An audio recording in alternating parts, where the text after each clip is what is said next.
Hello everyone, this is प्रीति। स्वागत है आपका आपके अपने यूट्यूब चैनल लेट्स कम्पीट में। आज हम डिस्कस करने वाले हैं most important question English pedagogy के अंदर। इंपॉर्टेंट क्वेश्चन मैं आपके साथ शेयर करूंगी जो आने वाले टीचिंग एग्जाम के पॉइंट ऑफ व्यू से बहुत ज़्यादा इंपॉर्टेंट आपके लिए होने वाला है।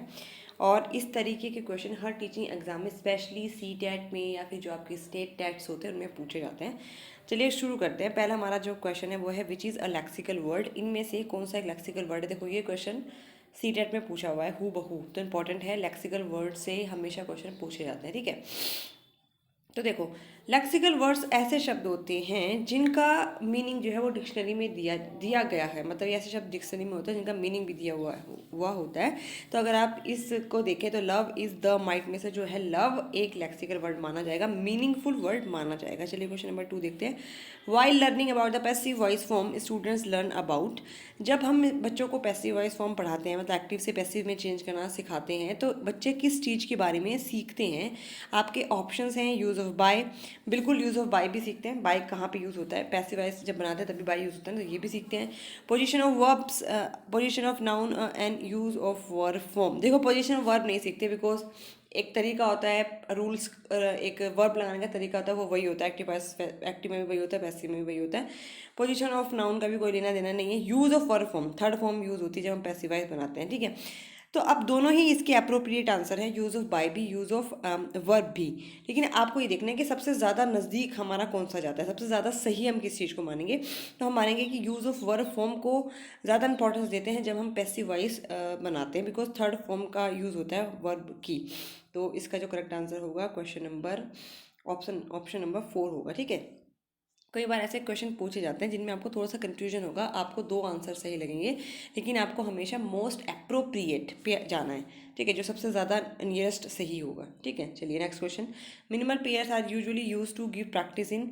जो मिनिमल पेयर्स की जो थ्योरी है वो किस में यूज़ होती है? Basically usually use to give practice in pronunciation में दी जाती है, रीडिंग, वोकेबुलरी, स्ट्रक्चर। तो उसका जो आंसर होगा वो होगा स्ट्रक्चर, ऑप्शन नंबर 4 आपका आंसर होगा। चलिए नेक्स्ट क्वेश्चन देख लेते हैं। A disadvantage of informal method in teaching grammar is. अगर आप ग्रामर को पढ़ा रहे हो इनफॉर्मल तरीके से तो उसका एक डिसएडवांटेज क्या है, ठीक है। इनफॉर्मल तरीके का मतलब देखो बेसिकली क्या होता है कि अगर आप प्रॉपर तरीके से नहीं पढ़ा रहे हो, मतलब रूल्स के बगैर अगर आप ग्रामर पढ़ा रहे हैं, तो क्या उसका डिसएडवांटेज है? इट इज़ अ मोनोटोनस, ये निरस्ता से भरा हुआ है। इट टीचेज ग्रामर इंसिडेंटली, ये ग्रामर को एकदम से पढ़ा देता है। It helps in road memorisation, grammar is not taught systematically. तो इसका जो करेक्ट आंसर होगा वो होगा ऑप्शन नंबर 4। अगर आप रूल्स के साथ ग्रामर नहीं पढ़ाओगे तो आप ग्रामर को सिस्टमेटिक तरीके से नहीं पढ़ा सकते हैं, और ग्रामर तो तभी आएगी जब आप ग्रामर को सिस्टमेटिक तरीके से पढ़ाएं। तो हमेशा फॉर्मल तरीका को ज़्यादा प्रेफर करा जाता है ग्रामर पढ़ाने के लिए। तो grammar is not taught systematically, ये होगा इसका correct answer. Option question number 5 is a teacher gives many sentences and ask her students to arrange them into letter using appropriate connectors. The skill chiefly involve in the task. इसको पूछा गया कि एक teacher जो है बच्चों को बहुत सारे सेंटेंसेस देता है और उनको अरेंज करने के लिए कहता है into letters using appropriate connectors. क्या आप अप्रोप्रिएट कनेक्टर्स को यूज़ करके इन सेंटेंसेस को अरेंज करो। तो इसको हम बेसिकली क्या स्किल है इसमें? Collecting information, expanding notes, organising, rewriting. तो अगर आप देखें ढंग से कि अगर आपको बोला गया है कि आप करेक्टर की सहायता से सेंटेंसेस को दोबारा से लिखो, एक तरीके से यही हो गया ना। तो ऑर्गेनाइजिंग, अब आपको ऑर्गेनाइज करके लिखना है जो टीचर ने चीज़ें दी हुई हैं, ठीक है। क्वेश्चन नंबर 6 इज, अगर आपको वीडियो पसंद आती है तो प्लीज़ वीडियो को ज़्यादा से ज़्यादा लाइक करें, चैनल पर नए हैं तो चैनल को सब्सक्राइब करें, एंड कमेंट करना ना भूलें। कोई भी डाउट हो, कुछ भी हो, आप मुझे कमेंट सेक्शन में बता सकते हैं, मैं कोशिश करूंगी कि आपकी क्वेरी को दूर कर सकूँ। Question number 6, grammar is practical analysis of language literature both 1 and 2, none of the above. तो ग्रामर जो है बेसिकली प्रैक्टिकल एनालिसिस होता है आपका लैंग्वेज का। लैंग्वेज को हम एनालिसिस जब करते हैं प्रैक्टिकली तो वो हमारी ग्रामर होती है, ठीक है। तो grammar is a practical analysis of language, ये तो स्टेटमेंट भी बोला जाता है ग्रामर के बारे में, ठीक है। चलिए नेक्स्ट हम देख लेते हैं question number 7।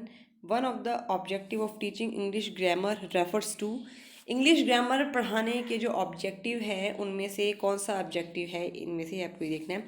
To increase our power of memorisation, बिल्कुल नहीं। ग्रामर पढ़ाने का मतलब ये नहीं है कि आप मेमोराइज जेशन की पावर को बढ़ाएं। To increase our originality of ideas, to develop the ability to express ideas logically and correctly in speech and writing, none of the above. तो उसका करेक्ट आंसर होगा ऑप्शन नंबर 3।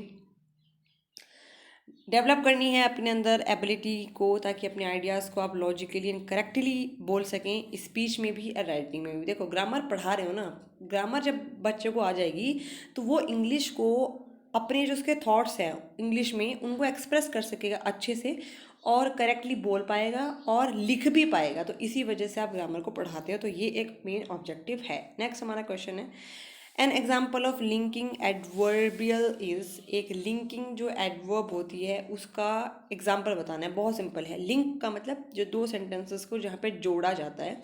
तो योर, द, सो, दीज, तो इसका correct answer होगा सो। सो हमेशा दो sentences को जोड़ने के काम आता है, तो उसका करेक्ट आंसर है ऑप्शन नंबर 3। चलिए नेक्स्ट क्वेश्चन देख लेते हैं।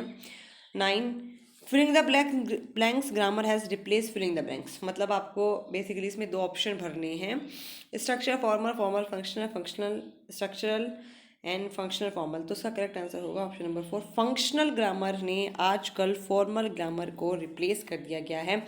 फंक्शनल ग्रामर क्या होती है, फॉर्मल ग्रामर क्या होती है, डिटेल वीडियो इस पर मैं बना चुकी हूँ, आप प्लेलिस्ट में जाकर के देख सकते हैं, या फिर डाल सकते हो आप types of grammar bye let's compete Google में, तो आपको दिख जाएगा, यूट्यूब पे डाल सकते हैं। ठीक है, देखो फंक्शनल ग्रामर बेसिकली ऐसी ग्रामर होती है जो बच्चा फंक्शन के थ्रू सीखता है। मतलब आपको पढ़ाई नहीं जा रही है ग्रामर, आप सुन करके सीख रहे हो। डे टू डे लाइफ में आप जो ग्रामर बोलते हैं, सपोज आप इंग्लिश स्कूल में जाते हो जो टोटली कॉन्वेंट स्कूल है, आपको बैठ के ग्रामर कोई नहीं सिखाता, टीचर बोलता है और ग्रामर आप खुद ब खुद सीखते जाते हैं उसको सुन करके, वो होती है फंक्शनल ग्रामर। जबकि फॉर्मल ग्रामर जो आपको प्रॉपर किताबों से सिखाई जाती है। तो अब फंक्शनल ग्रामर का ज़्यादा चलन है, तो फंक्शनल ग्रामर ने रिप्लेस कर दिया है फॉर्मल ग्रामर को। Question number 10 is, find out figure of speech in he is as brave as lion. ये एक सेंटेंस है, यहाँ पे मैं इन्वर्टेड कोमा लगाना भूल गई हूँ, आप देख लें, he is as brave as lion. ठीक है, ये देखो, ये एक बेसिकली सेंटेंस है। पूछा गया इसमें figure of speech find out करो। फिगर ऑफ स्पीच पे डिटेल वीडियो बन चुकी है, वो आप जाकर के देख सकते हैं, बहुत सिंपल है।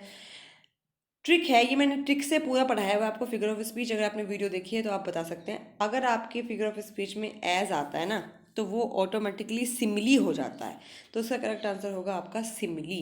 ठीक है, एज आता है, लाइक आता है, सो आता है, तो ऐसे फिगर ऑफ स्पीच चीज़ को हम सिमिली के अंदर काउंट करते हैं। ठीक है, तो उसका करेक्ट आंसर होगा सिमिली।